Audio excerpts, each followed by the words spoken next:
समुद्र मंथन में निकले अमृत का रहस्य बहुत जल्द दुनिया के सामने होगा।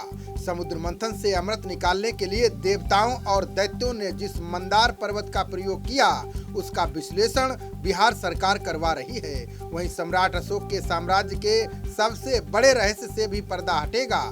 बिहार सरकार ने जमीन के नीचे दबे इन रहस्यों को जानने के लिए खुदाई का निर्देश दिया है।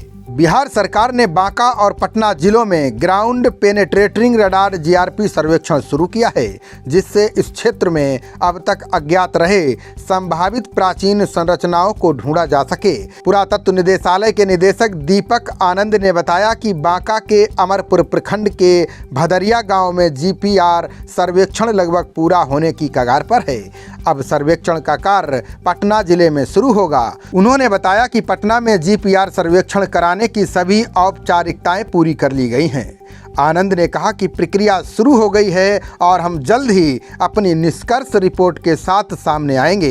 बांका के भदरिया गांव में हुए जीपीआर सर्वेक्षण के निष्कर्षों का विशेषज्ञ विश्लेषण कर रहे हैं। उन्होंने बताया कि हम भारत के सबसे प्राचीन शहरों में से एक पटना और बांका में अब तक अज्ञात रहे संभावित प्राचीन संरचना का पता लगाना चाहते हैं। आनंद ने बताया कि प्राचीन पटना, जिसे पाटलिपुत्र के नाम से जाना जाता है, वो प्राचीन काल में मगध साम्राज्य की राजधानी थी।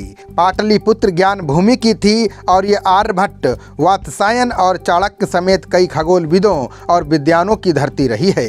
उन्होंने कहा कि कुछ ऐसी बात बांका के साथ भी है। बांका में मंदार पर्वत के हिंदू पौराणिक कथाओं में कई संदर्भ हैं। पुराणों और महाभारत में पाए गए संदर्भों के अनुसार इस पहाड़ी का उपयोग समुद्र मंथन से अमृत निकालने के लिए किया गया था। आनंद ने कहा कि बांका के भदरिया गांव का पुरातात्विक महत्व हाल ही में तब सामने आया जब ग्रामीणों को कुछ प्राचीन ईंटों और ईंटों से बनी संरचनाएं मिली।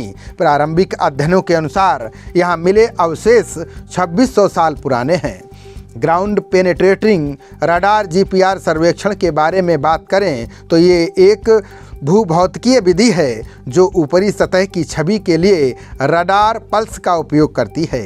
ये गैर विनाशकारी विधि रेडियो स्पेक्ट्रम के माइक्रोवेव बैंड में विद्युत चुंबकीय विकिरण का उपयोग करती है।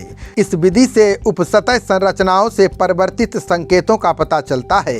ये तकनीक पुरातात्विक स्थलों और उनकी संरचना की पहचान करने में मदद करती है, जिससे संभावित उत्खनन से पहले प्राचीन बस्तियों और मानव निर्मित संरचनाओं की व्याख्या में सहायता मिलती है। पुरातत्व विभाग के आला अधिकारियों ने बताया कि बिहार के मुख्यमंत्री नीतीश कुमार ने चाचन नदी के तट पर हाल ही में खोजे गए पुरातात्विक स्थल का भी दौरा किया था।